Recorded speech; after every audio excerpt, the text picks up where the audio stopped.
po wojnie odznaczony medalem pośród sprawiedliwych, pośród nacyjów świata. Zymnijcie te fany, a przynajmniej ta jedna. Odwołania do Wołynia, taki plakat na łonym.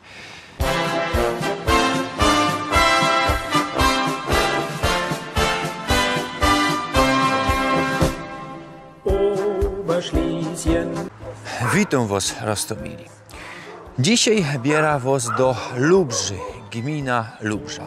A kto jeszcze nie aboniruje mojego kanału, to proszę was, knefel, subskrybuj, dzwoneczek, dajcie komentarz, pszajka, roztopierzajcie to co tydzień, genau o 6 na wieczór, w piątki, nowe tajliki. Proszę też do mojego geszeftu, link w opisie kanału, w opisie filmu, jeżeli też na Facebooku i Instagramie.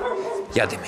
Lubrza, po niemiecku Leuber, po czesku Lubrze, to wieś i wiejsko-gmina we Prudnickim Krysie. We samej Lubrze kwateruje niecałkie 1000 personów, we całej gminie ponad 4000.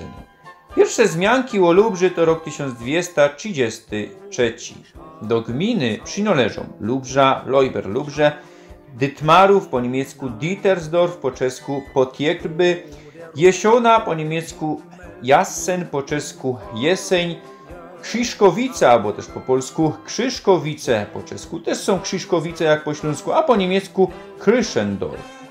Laskowice, po niemiecku Laswitz, po czesku Lasowice, Nowy Browiniec, po niemiecku Deutsch Probnitz, Olszynka, bo też Olszynka po polsku, Olszynka po czesku, a po niemiecku Elsnik. Prężynka, albo też Prężynka po polsku, po niemiecku Klein Pramsen, po czesku Prudinka. Do Prężynki przynależy osada Dobroszewice, inaczej mianowana Lisy, a po niemiecku Kloisenhof. Skrzypiec, Skrzypce po czesku, po polsku Skrzypiec, po niemiecku Krajwic, Słoków, po niemiecku Szlogwic i Trzebina, to jest polskie miano, bo po śląsku są Kończyce, podobnie jak po czesku Kunčice, będziemy na ten temat gadać w materiale, a po niemiecku Kunzendorf.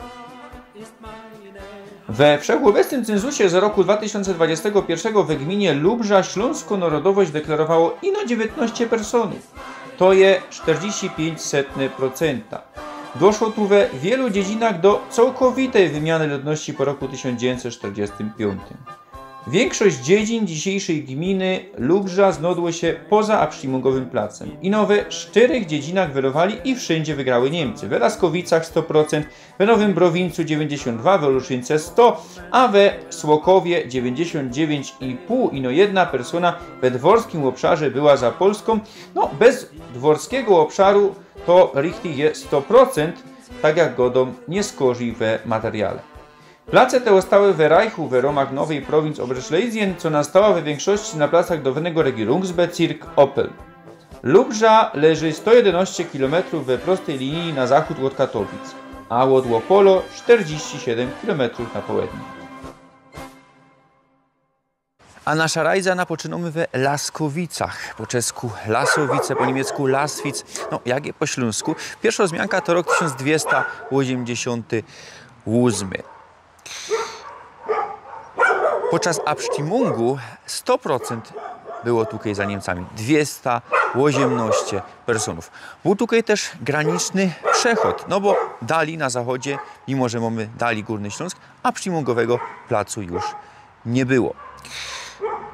Stacjonowało tutaj podczas plebiscytowego czasu italskie wojsko. Wiemy, co jeszcze były francuskie, brytyjskie. Tutaj było italskie.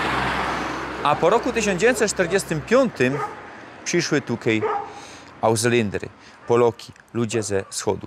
Autochtonów jest tu dzisiaj mało. Olszynka, Elsnik to kolejna dziedzina. Pierwsza wzmianka to rok 1379 jako Olzna. W absztimungu też 100% było tutaj za Niemcami. 318 personów. Tam było 219, nie 18. Ja analogicznie za Polską żadna dziedzina nie była 100% za Polską. Za Niemcami były takie wyjątki tutaj na zachodzie Górnego Śląska, bo są my na zachodzie Górnego Śląska, nie we żadnej Opolszczyźnie, ja we Opolskim województwie. Po II światowej wojnie przybyły tutaj ludzie z Małopolski, z Kresów, no i głównie oni tutaj, ich potomkowie pomieszkują. Ja, autochtonów dzisiaj tutaj nie ma, albo prawie nie ma, wyjechali na zachód. A za mną pałac z XIX stulecia, ma klasycystyczne cechy. Ponoć dzisiaj mieszkania, choć nie widać, co by były tam jakieś kwatery, a we 20 latach XX stulecia na głównym krojcoku w dziedzinie stanął Dynkmal, kuzocy ofiar z I światowej wojny. Potem przenieśli go tutaj, przed pałac, jako widzicie, dzisiaj go nie ma. Zawieruchy roku 45 zrobiły swoje. W dziedzinie mamy neoromański kościół, co był budowany w latach 1899-1900 jako wanielicki. Po roku 1945, jako że powiedział, autochtony idą na zachód, no i przychodzą tutaj Poloki katoliki. No i z kuli tego ten kościół się łostał. To jest jedyny były wanielicki kościół we Prudnickim Krysie, co dali służy wierny. No Bożek wam pokazywał, kaj był we Gogówku wanielicki kościół, nie ma. Kaj był we Białej wanielicki kościół, nie ma, ja. Tak, no, we rozmaitych dziedzinach też wam, że pokazywał, kaj był kościół wanielicki, nie ma wanielickiego. No bo był też katolicki i te bulili, a tutaj katolickiego nie było. No i z kuli tego się ostał. A ta wanielicka farność obejmowała też okoliczne dziedziny. Słoków, Szlogwic. Dziedzina po raz pierwszy wspominali w roku 1224 jako Sławkowice. Po roku 1945 zakwaterowały się tutaj persony z okolic Lwowa. Za bardzo nie ma tutaj dzisiaj autochtonów. A we Abstimmungen 20 marca roku 1921 100% wylowało Niemcy. Ja, kolejną taką dziedzinę, 140 personów ginęło. A podług spisu z roku 1910 nie wszyscy zadeklarowali niemiecko-gotkowość. 190 personów powiedziało, co w domowych kontaktach używa niemieckiej gotki, 43 polskiej, 5 było dwugotkowych. Rzekniecie więcej personów, którzy żyło przed Abstimmungiem. Ja, no po drodze była wojna, potem była druga wojna, w sensie śląsko-domowa wojna. Ja, pierwsza światowa wojna i śląsko-domowa wojna, czyli polskie powstania na Górnym Śląsku, polską ekstraoperację militarną na Górnym Śląsku, ja, wojna polsko-niemiecka. Wiemy, jako to jest. Powstania śląskie nie, to jest propagandowe miano. No i z kuli tego tych personów było mniej, no ale nawet trzymajmy się tego, nie wszyscy byli tutaj niemieckiego pochodzenia. A jeśli się rozchodziło te spisy, te cenzusy, to kiedyś robili to podług gotki. Ja? I z kuli tego identyfikowali potem to, jakie je narodowości. No a to wiemy, co nie ma to samo. Ja? Narodowość, a używanie gotki to są dwie inne rzeczy. I też nie szło wpisać śląskiej gotki, bo Niemcy uważali śląsko-gotka, Wasserpolnisch, jak go dali, za polsko. Szło ino wpisać Polnisch, ja, albo Deutsch, albo też czesko-gotka, no ale to bardziej na południe. W dziedzinie stał też pałac z roku 1732, barokowy w stylu. No dzisiaj go nie ma. Mamy za to sypanie, zostało przy niemu, no i kaplica, też ze XVIII stulecia barokowo. Pałac, co przynależał do familii von Wittenburg. Ostatni właściciel Gustav von Wittenburg dał ludziom ze dziedziny konie, co by cytali przed Sowietami. Oblężenie Prudnika 17 na 18 marca roku 1945 i ludzie pognali na Łopawskie góry, a dali na Czechosłowację. Sam Gustav von Wittenburg, ostatni właściciel, pitnął dzień nieskorzy. No i potem umrzył we Niemcach po II światowej wojnie, chyba we 1965 1941 roku. Pałac przejęły Sowiety. Potem polska administracja chciała tu zrobić Bauersko szkoła. No ale we 60. latach XX stulecia wysadzili to, no i nie ma nic. A gruz z tej ruiny, co wysadzili, użyli do utwardzenia okolicznych cestów. Tutaj zasypaniem za kapliczką mamy park. To są pozostałości, to co zostało po tym barokowym pałacu. Przy sypaniu mamy jeszcze dynkmal ze I i II wojny światowej. No to co po nim zostało, mamy kamień, na zicher to inaczej wyglądało. Widzimy, co ta tabula je przybito. No ale mamy jakoś namiastka, jakoś pozostałość po tym wszystkim. Dytmarów, Dietersdorf, Potiekrby, ja, ganz inkrzemiano po czesku. Pierwsze wzmianki o dziedzinie to rok 1284. Lokacja na niemieckim zakonie to rok 1302. Była to wtedy jedna z największych dziedzin w okolicy. I widzimy, dali bogactwo tej dziedziny. Idzie to mianować kamienicami, szajpnijcie, obych to mianował kamienicami. Bogato dziedzina. A Pszczymungu tutaj nie było, to już było na zachodzie, poza Pszczymungowym placem, są my tutaj na granicy, ale widzimy tutaj wiele niemieckich artefaktów. I o dziwo na krzyżkach są niemieckie szrajbunki, mamy tłumaczenie na polski. Przy kościele mamy tabulę ze niemieckimi szrajbunkami. Po roku 1945, kiedy polska administracja genau 11 maja 1945 przejęła ta dziedzina, przyszły tutaj persony ze Małopolski. W 1946 roku autochtony poszły na zachód, a została tutaj jedno autochtoniczną familią. A za mną kościół pod wezwaniem świętej Katarzyny, rzymskokatolicki, pierwszy pod wezwaniem świętej Barbory. Kościół, ten co tu widzicie, powstał po roku 1857, kiedy to w tym roku gorął pierwotny kościół i ze starego kościoła zachowała się wieża gotycko-renesansowo. No a całki kościół je we neogotyku. Mimo co autochtoniczna ludność prawie się tutaj nie ostała, to ostał się dynkmal ze I światowej wojny. No, w roku 1945 go zacementowali, no ale z kuli tego, co go nie obalili zniszczyli, no to było można go odrestaurować. I to się stało w roku 2011. Między innymi niemiecka mniejszość na to wpłynęła. Myślę, co ze okolicznych dziedzin, no bo jak godą tutaj raczej ta jedna autochtoniczna familia, nie wiem, dali kwateruje Schreibnicie. No i mamy szrajbunki po niemiecku, ja, sie starben für uns red und opfert. Ja, żeleźny krzyż na dole, ja, no i miana ofiar. 14, 15, 16, 17 i 18 rok. Zoca wszystkim, co stracili żywobycie na frontach I światowej wojny. W końcu dotarliśmy do głównej dziedziny gminy.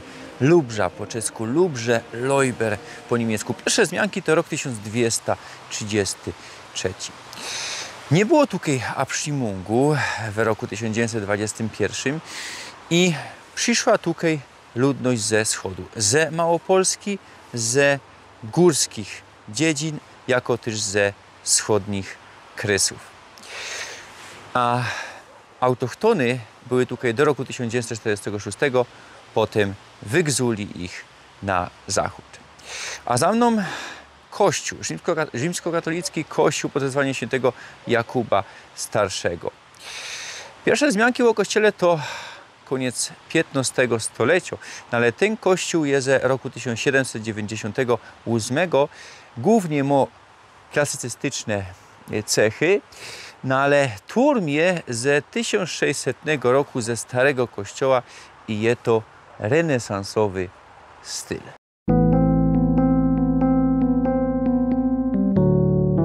Prężynka, Klein Pramsen, Prudinka po czesku. A za mną OSP, Feuerwehra. Dziedzina pierwszy raz zmiankowano je w roku 1233. Nie było tukej abstimungu 21 marca roku 1921, a kej polsko administracja genau 11 maja roku 1945 objęła ta dziedzina jako też okoliczną, o czym my go dali, skróciła tukej ludność ze wschodnich krysów, ze okolic Tarnopola, dzisiejsza Ukraina, a autochtoniczną ludność częściowo wygzuli.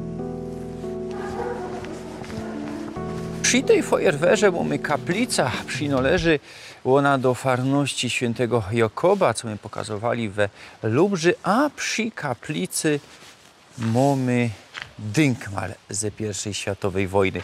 Jak widzicie, ta tabula je dołożono, no i miana tych, co poginęli na frontach I światowej wojny, a dali mamy taki kamień, a na nim tabula ze polskim adlerem też ku zocy wysiedlonych w roku 1945 ze kresów wschodnich tukej, jeszajbnięte na śląskiej ziemi. Ja, fajliście, co nie na żadnej opolszczyźnie, no ja to jest Śląsk.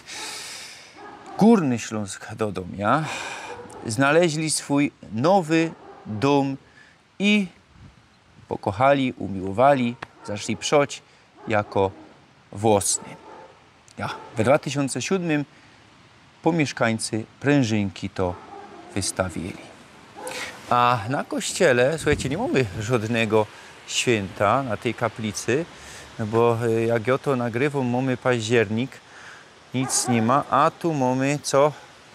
Polskofana, a kościół nie ma ino dla Polaków. Gdyby ktoś jakiś nie Polok tu chciał przyleźć, no to co? Mamy niby watykańskofana, no, farby watykańskie, oś tak richtig to watykańskofana inkszo, ja, bo są one poprzek, a nie góra-dół. No i mamy Maryjno fana. Peter Langer powiedział, co na kościołach nie powinno być żadnych fanów, nawet śląskich, bo kościół je dla wszystkich, bez względu na nacjowość. No i jak ktoś Ślązok, co nie czuje się Polakiem, albo Niemiec, albo Czech, albo jeszcze inszy, by się tu poczuł w tym chrobie. No, nie jak swój.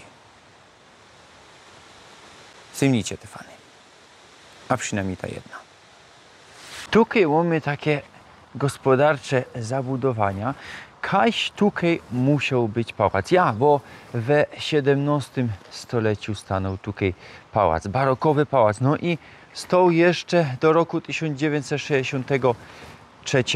No, zniszczony po wojnie. Był tu magazyn, no ale dopiero polsko administracja kazała go rozebrać.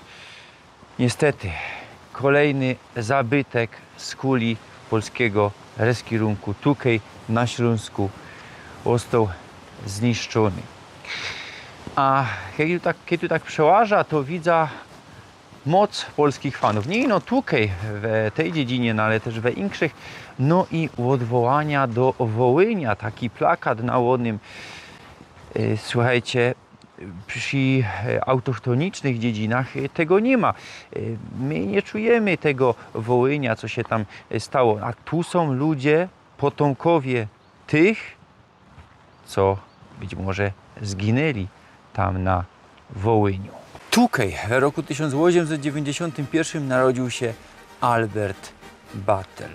Umrzył w roku 1952, no ale już nie tu. Był on oberleutnantem Wehrmachtu. Był prawnikiem i co by kontynuować swoja robota, musiał wstąpić do NSDAP. Od razu w 1933, od razu po dojściu Hitlera do reskirowania. No ale możemy go mianować dobrym nazistą. Nazistą nie był z przekonania, ino ze pragmatyki. Jeszcze we 1933 roku pomógł swojemu szwagrowi wyjechać do Szwajcarii.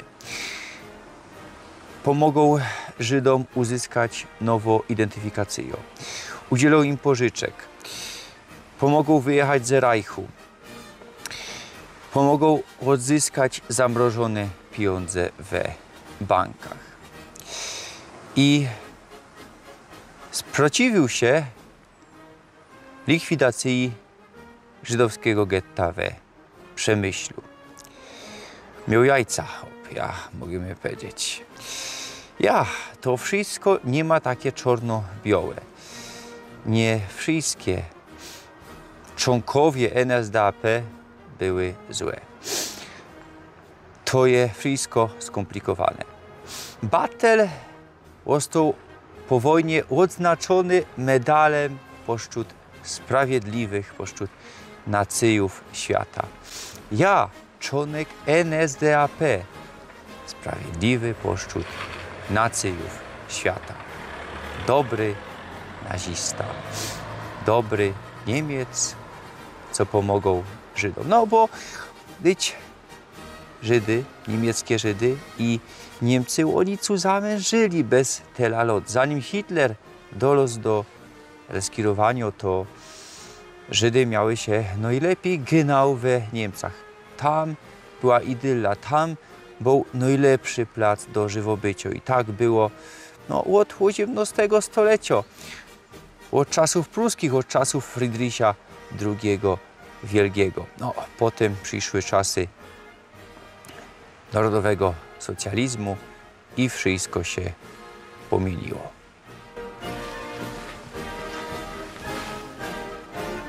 Trzebina, Kunzendorf po niemiecku, Kunčice po czesku, a po śląsku Kończyce, bo tak mianowało to się. Nawet w roku 1945, kiedy przyszła we moją tutaj polską administrację.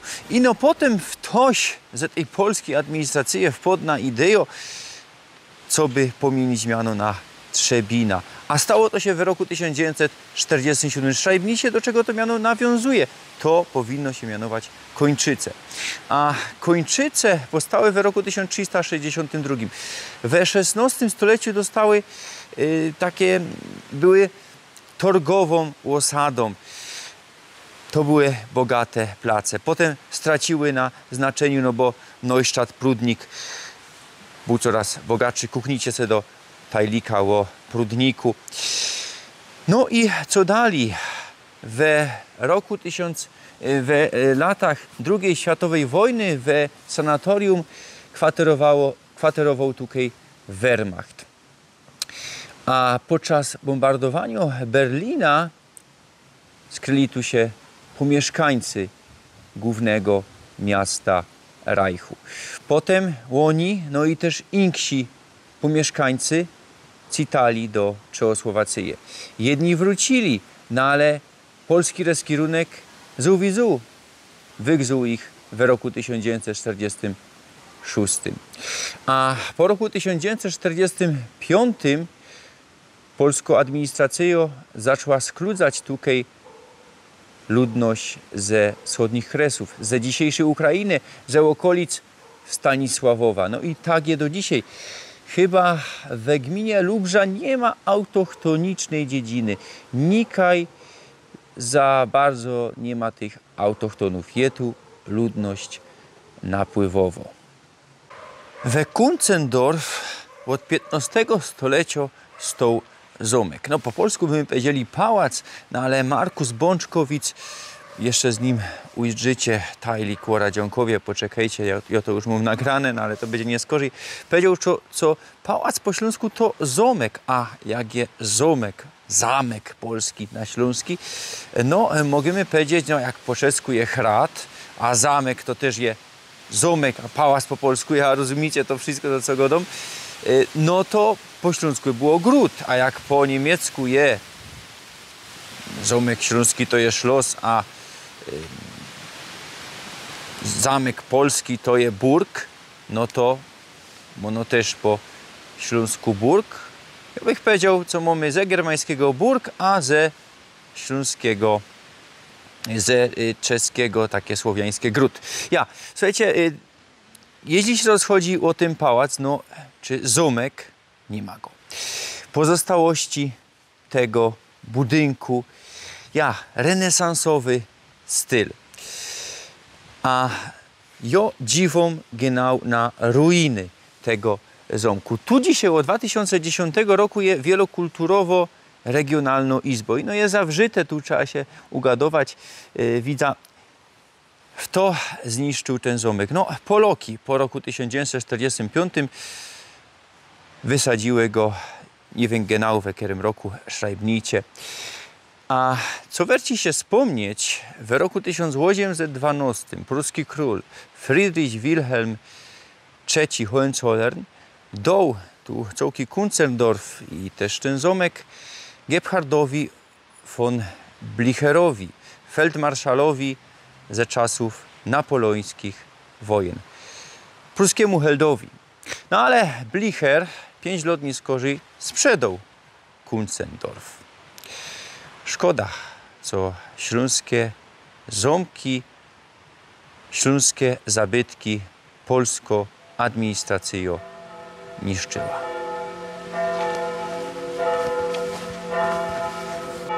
W dziedzinie mamy jeszcze kościół pod wezwaniem Najświętszej Panienki. Pierwsza wzmianka o kościele to XIV stulecie. Ten wybudowali we XV stuleciu, a przebudowali na początku XVIII stulecia w barokowym stylu.